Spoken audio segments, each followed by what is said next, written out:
Thank you very much for inviting me to this great conference 2016 in Beijing. So here I'd like to talk about quantum operations in conformal field series and its holographic duals. And this work is based on So this work is based on the collaboration with Tokiro Numasawa, Kento Watanabe, who is a graduate student at YITP, and Nobuo Shiba, who is a postdoc in our institute. So let me begin with introductions after this great review by Juan about entanglement and its geometry. And so this purpose of my talk is to study special aspects of quantum entanglement, especially operational aspect of quantum entanglement in conformal field series, so that we have some holographic duals. And in my opinion, this has not been so much well investigated so far. However, in quantum information theory, this idea of this operational, definition of entanglement and so on is very, quite important. It's quite originally formulated in that way.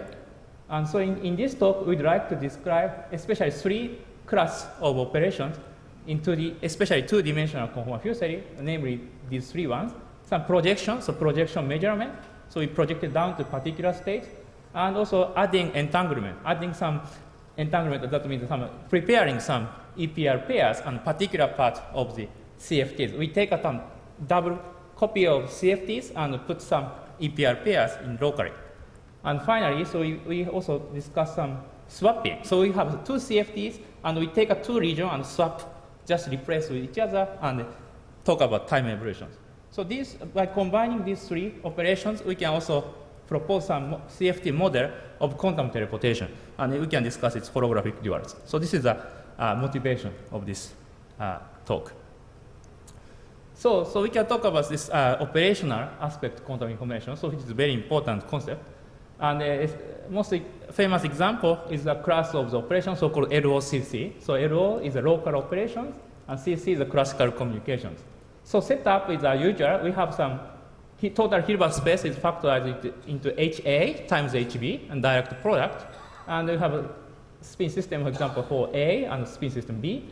And the local operation is an operation which only acts A or B. So we can do some unitary transformation for A or some projection measurement or some generalization of that and only act on A or B independently.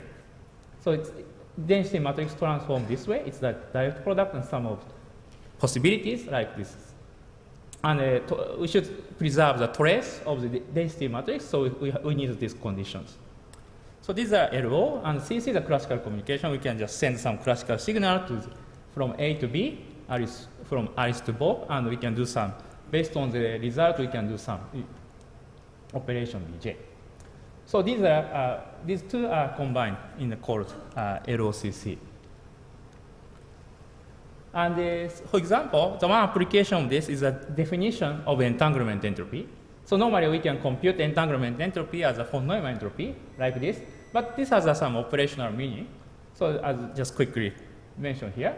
So the basic unit of entanglement is EPR pair. So we can just, roughly speaking, we can count the number of EPR pairs which we can extract from the given entangled system. So entangled system, like this spin system, it's quite complicated. So entanglement happens in a very complicated way, but we can act this LOCC procedure, and so that we make a very simple entanglement. Just one spin is entangled with the other spin in an EPR pair. So we can just, by applying LOCC, we can have just copy some number of EPR pairs between A, Alice, and Bob system, and just we calculate the number of EPR pairs.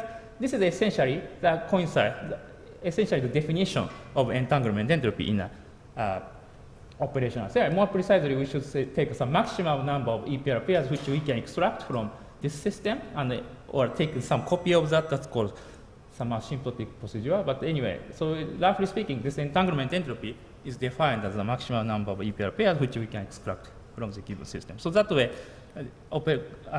quantum operation is quite important to understand quantum information theory.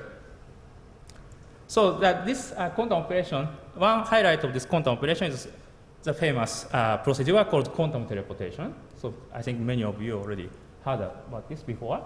So for that, we want to send some state, particular state psi, which is in a B, vector, and to Bob. So Alice and Bob share some entangled state, EPR pair. And by using this entanglement, we can actually send this information psi to Bob. So how can we do this? So this is summarized here. So initial state is direct product state, psi state, and some EPR pair. And this psi can be, we have some upspin and downspin, some linear combination. So we want to send this information to this Bob. But we can rewrite this direct product into this way. So just sum of 4 different states. And so this psi k is written this way. These are well pairs, maximally entangled pairs, and 4 independent, 4 orthogonal pairs, orthogonal states. And we do some measurement, projection measurement between A and B, V and A. So we measure B and Alice, and we choose one of them. So by projection measurement. Then, at the same time, if we start with this state, we find that state is given by this small psi I, psi k. So one of them is realized. And then, so we should understand which 1, 2, 3, 4 is realized here. And this is just consequence of projection measurement. And we send that information by classical communication to Bob. Then we have these 4 possibilities, but each possibility we have a particular unitary transformation which maps to just original state psi. So that define quantum teleportation. We can send this psi state into Bob.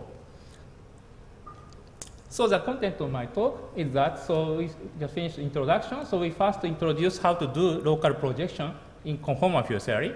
And next we describe the quantum operation which creates some local entanglement and swapping procedure. And then we discuss holographic description of them and compute time evolutions of, for example, entanglement entropy. And finally, by combining this procedure, we'd like to consider some analog of quantum teleportation in conformal field theory and its holographic duals. So let me start with the local projection. So in quantum field theory, we can consider some local projection measurement where the state at some each point in a region, particular region, is projected. So for example, all spins up or down and so on. So each spin is projected down particular state. So this we call it the local projection measurement. So this projection operator is given by this. So each point, so we have point-wise projection, and it's just act on the other part. This complement of C, it's just act identity, doesn't do anything. And note that after this projection, there are no real space entanglement remain in this region P. PC complement still entangled, but region P is everything disentangled.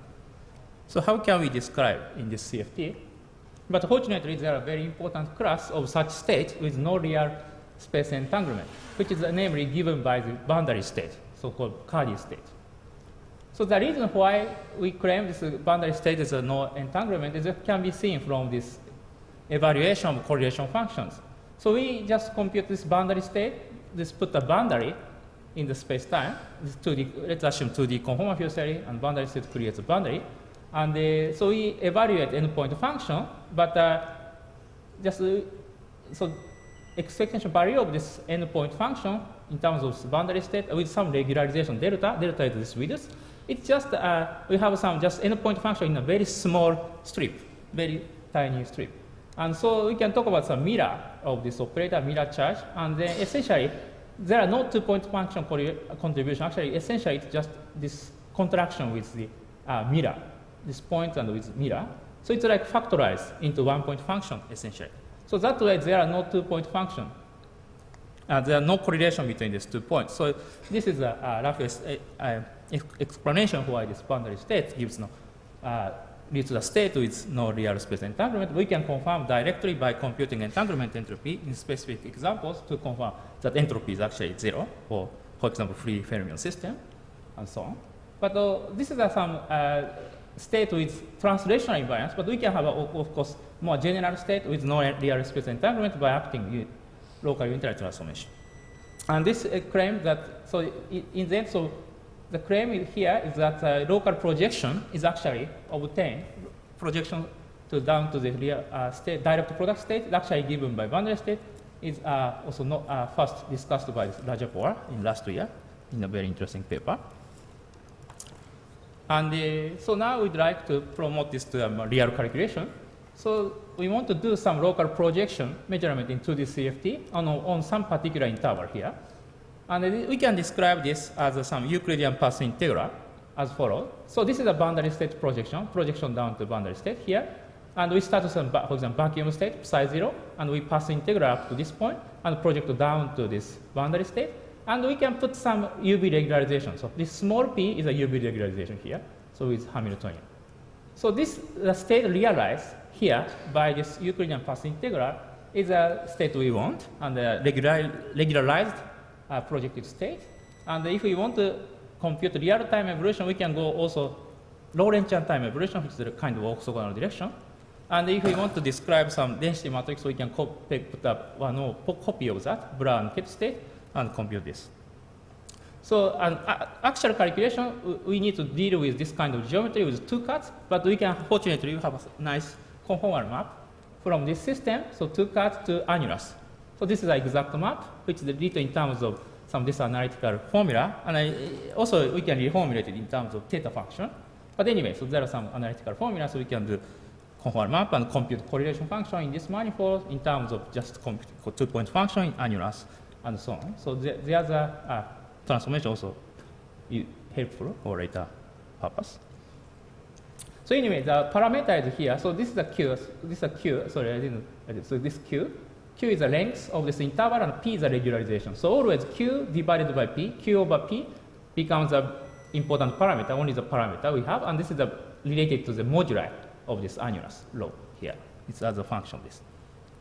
So anyway, by using this, we can evaluate the entanglement entropy in free Dirac fermion in CFT. So we have some just one CFT, one copy of CFT, and we project down to this region, and we evaluate the entanglement entropy for this interval of this interval A, and we can change this position anyway. So if we do this at t equals 0, so we find this curve of the entanglement entropy.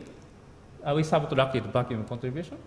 So we can see that near the region P, here it's really reduced. This is something we expected because after the projection down to the direct product states, the entanglement entropy is reduced. And because of the UV cutoff, we have some finite shift here. And we can also talk about time evolution of this system. So we can just fix A to be just x equals 0, just sitting here, A.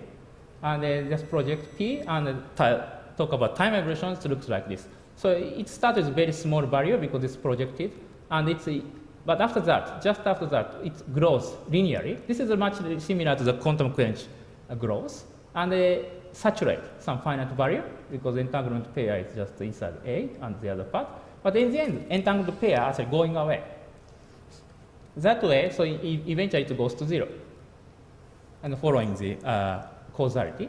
And we can also, later I will explain some holographic calculation, but just here we show just holographic results, and it's also qualitatively similar. So there are two geodesic contribute, disconnected and connected, but anyway, so initially we grow this way because of this projection. After just projection, it grows at stay constant and going back to 0. So, but there are some sharp phase transition phenomena which happens in the large N limited holographic result. So now this is a projection. So we can also talk about the partial entangling and swapping procedure into the two different CFTs. Before we talk about just one CFT, but now we prepare two copies of CFT, so CFT1 and CFT2. And we want to put entanglement pair between particular regions, so A1 and A2, just so we entangle these two regions locally. So for that, so actually we can do the similar thing. We can prepare the two copies of the setup which we explained before. So this is, we have two cuts here. This defines one state here, path integral defines state here, and the other path integral defines also state here. But we can, to describe this EPR pairs, to create EPR pairs entangling these two regions, we just attach this lower boundary to the lower boundary in the second seat. We just attach this way and upper boundary to upper boundary, like this way. So this defines the path integral formulation of this adding some partial entanglement. So it's just two copies of what we did. So each plane with two cuts actually is conformal to the cylinder, as I explained. So our double geometry is a conformally becomes equal to the torus. So we have two annulus become torus, and so then the only important parameter in CFT is the torus moduli. So it's like tau 1 to tau 2, but tau 1 is sorted to 0. So tau 2 is very important parameter, and written in terms of the ratio of this P, and Q. Q is the length of this region which we project, and P is the UV regularization parameter. So that way, anyway, we find, and for torus, we know how to compute entropy. So this is just given by the Cardi formula, or we can use BTZ black hole entropy, and everything gives the same result. Entanglement entropy is proportional to the tau 2, it's torus moduli, and with central charge. It's quite a universal formula. And in our setup, so this leads to, so we can talk about this setup, but we take particular limit P goes to 0, because this is UV cutoff, then we can approximate the entanglement entropy to this formula. So this tau 2 becomes Q over P. It's like really extensive entropy. P is the cutoff, and Q is the length of the region which we put entanglement. This is quite natural formula, and it describes some volume law. Entanglement entropy is extensive. And we can do, so because of this picture, we can think about the other gluing. So we can glue this upper boundary to lower boundary, and vice versa. Then what happens? So this is actually partial swapping, because particle propagating from minus infinity to here, then just switch to the second seat and going above. So it's like swapping of these two intervals between two CFTs. And this is actually described by this familiar Riemann surface. So we have two cuts geometry, and if we go around, we go to second seat and so on. And indeed, if we look carefully, so this has a different moduli, but described as torus. Torus, but different moduli, different period. And so we can just use a standard evaluation by using period of torus. And in the end, so tau 2 is evaluated, but in the end, if we take particular limit P over Q is much smaller than 1. So this is a UV cutoff, it's very small, and Q goes, Q is very large. So then we find it's so different behavior. So it's like logarithmic now. So C times log Q over P. But again, this is quite natural formula, because we start with some one interval in each CFTs, and replace this to each other. So that essentially what we have about the entanglement is that entanglement entropy between this region, this interval, and the other part. So this should reduce the twice of the famous formula, Polzen-Larsen-Ritzler formula. So C over 3 and log L over epsilon. So indeed, precisely we find. But in this calculation, we don't need to use any twist operator and so on. Let's just, and we don't need to worry about some constant term and so on. It's a particular, corresponds to particular condition. So that way, so these two procedures seem to work very well. So partial entanglement, partial swapping. So now we are in a position to talk about holography. So anyway, so we are interested in the geometry with boundary here. We have two cuts, and we put some boundary condition. So we need to talk about ADS CFT correspondence with boundary. But this is something we discussed before about the holographic dual of BCFT. So in a phenomenological approach, bottom-up approach, we can actually extend this boundary towards the bulk, which we call the surface Q, and it should satisfy some conformal invariant condition, and it's a particular case corresponds to eccentric curvature goes to 0. So we're looking at the particular case, but we can generalize this so that we have some other value of boundary entropy, but let's fix this condition.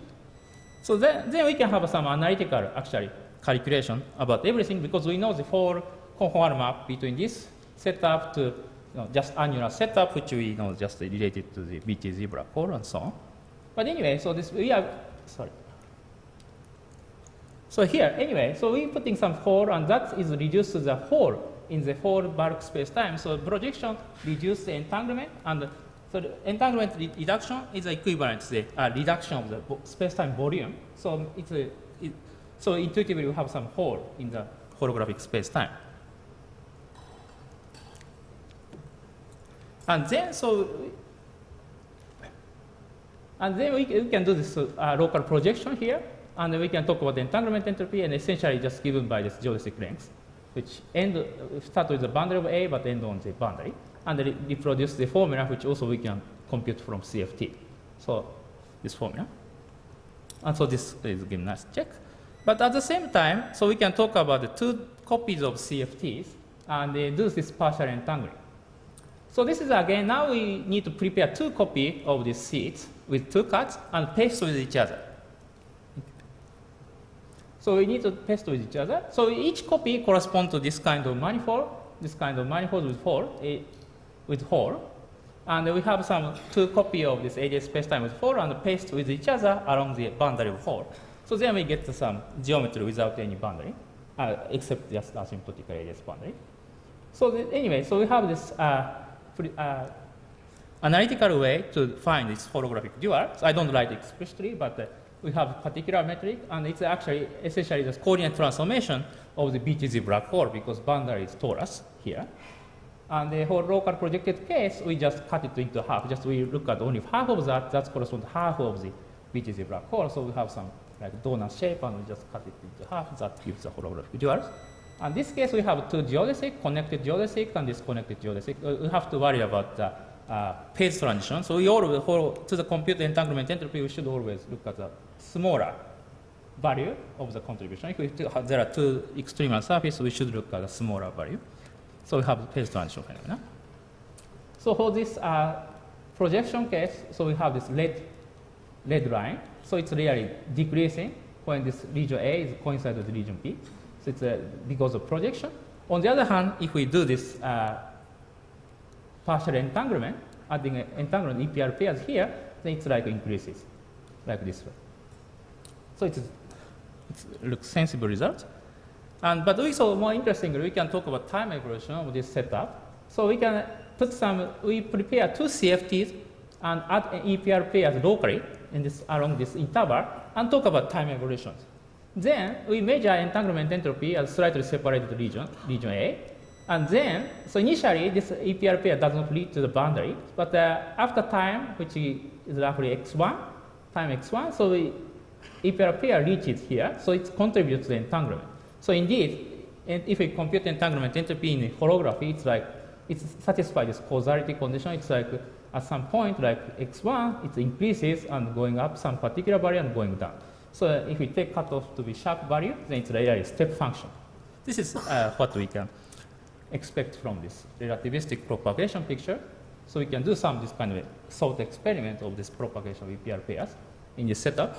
And, but especially if we take the limit x2 goes to infinity, so that subsystem A is covered the half of the space-time, then EPR pair is always going accumulated. So naively we expect something end up with finite constant, increasing, but actually if we compute it, we have some logarithmic growth, like this formula. C is a central charge and log t, roughly speaking. So why log t grows? But this might suggest that there are no precise particle picture of this propagation of the entanglement pairs. So this is very similar to locally excited states in holographic CFTs. But if we look at the free fermion CFT or some integral CFT like minimal model, it's always end up with finite constant. But here we are talking about holographic CFT, so we get some logarithmic growth, and which suggests no precise particle picture. Okay, so using the rest of time, let me go into the final part of this talk, which is a holographic construction of some quantum teleportation. So first, let me talk about the quantum teleportation in conformal field theory. So we have some two CFTs, and we have some Alice and Bob here. So they are entangled with each other, and we want to send some information. So here we just model this by some local operator OX, and OX is a linear combination of the alpha 1 and O1 and O2, linear combination of O1 and O2. And we want to send this coefficient alpha and alpha to the second observer who are sitting here. And actually for that, just following this quantum teleportation, we can do some local measurement, local projection measurement. Project down to, especially we are picking up some boundary states so that everything becomes very easy. But we particularly assume that after local measurement, we get some state psi, which is given by boundary state. And then actually this state actually sent to the other side. And we can actually in principle unitary transformation to reproduce the original state. So this O1 corresponds to upspin and O2 is downspin. Let's interpret this way. But more precisely in the path integral formulation, this is actually become more clear. So Yeah, so we have some this kind of setup. This is just a projection measurement here and projection measurement here, but actually we paste to each other because we prepare this EPR pairs between CFT1 and CFT2. We have a lot of EPR pairs, so paste with each other, and we act operator OX, and we want to send this information to the second CFT, so the observer is sitting here. But actually, because we project down to particular boundary condition here, so boundary state gives some boundary condition, so it's actually reflected. We can just think this kind of Euclidean time evolution from this operator to going through this pasting region and going to CFT2. So that way we can actually send the information that way. And this we assume this O1 and O2 is orthogonal to each other to have some linearity condition. So, and finally, so it is also interesting to think about holographic version of this. So anyway, we are talking about partially entangled setup of two different CFT, CFT1 and CFT2. But after, anyway, coordinate transformation, it is mapped to the standard, sum field double situation, or it is holographic dual to external, eternal BTZ black hole. So as following this points result and some generalization of that, we can identify this holographic dual of this setup here. Original setup is a BTZ black hole with two boundaries. And originally, these two ADS boundaries are causally disconnected. So we cannot send the information. But after the local projection measurement, we project one of the CFT to a particular state, especially focus on boundary state because of the tractability.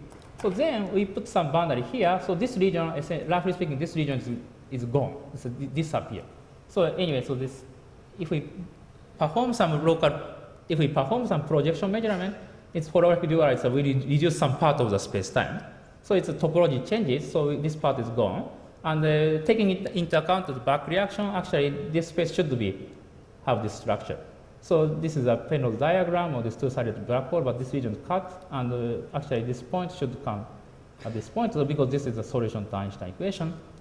And so now so we inserted this operator OX here from CFT1, but actually now going here. So it's like naturally coming to this second CFT. It's going back to the second CFT. So that way we can observer sitting in a CFT2. Originally it's a causally disconnected CFT1, but after projection measurement, now access to this operator. So this CFT2 somehow through the Einstein-Rosen bridge. So there are very also stimulating discussion by Lenny Susskind is slightly different construction of this, but our setup gives some concrete formulation in terms of some two CFTs and some operations. So here the collapse of wave function, we do some projection measurement, we have collapse of wave function, but this also at the same time leads to collapse of holographic space-time, and so space-time changes topology. And in this procedure, also this effective temperature reduced. So if we do some projection measurement, we have less entangled situations, so effective temperature also reduced by half. Okay, so let me summarize conclusion of this talk. So we introduced the quantum information theoretical operations in CFTs and holographic duals. Especially we first talk about local projection given by boundary state projection. And we talk about the partial entanglement. We put in a lot of EPR pairs in particular part of the space-time. And also we discussed the swapping of this between these two CFT only locally. So we can swap the information between the CFT. And the result of entanglement is consistent with what we expect from other considerations. But this gives some nice, maybe some laboratory for thought experiments of quantum information operation in conformal field series. Also, we presented CFT and holographic model of this quantum teleportation, and projection measurement eliminates some part of space-time, and this information is teleported through Einstein-Rosen bridge once we change this topology. And there are several future problems. Obvious one is a higher dimensional generalization, and also a more interesting thing is that maybe we can apply this to define some new quantity which measures some multipartite entanglement, because projection gives some new ingredient. Not just the entanglement entropy, but also we have also projection. And indeed, if we take this linear combination, this is a projected entropy and also mutual information. So indeed, this cancels two-body entanglement and only pick up three-body kind of entanglement. So we can confirm that, for example, mutual information have a divergence when this interval to get close to each other due to two-body entanglement, but this linear combination don't have such a divergence. maybe this is quite an interesting future problem, and also explicit construction of more detailed quantum teleportation manipulation will be interesting. Okay, thank you very much.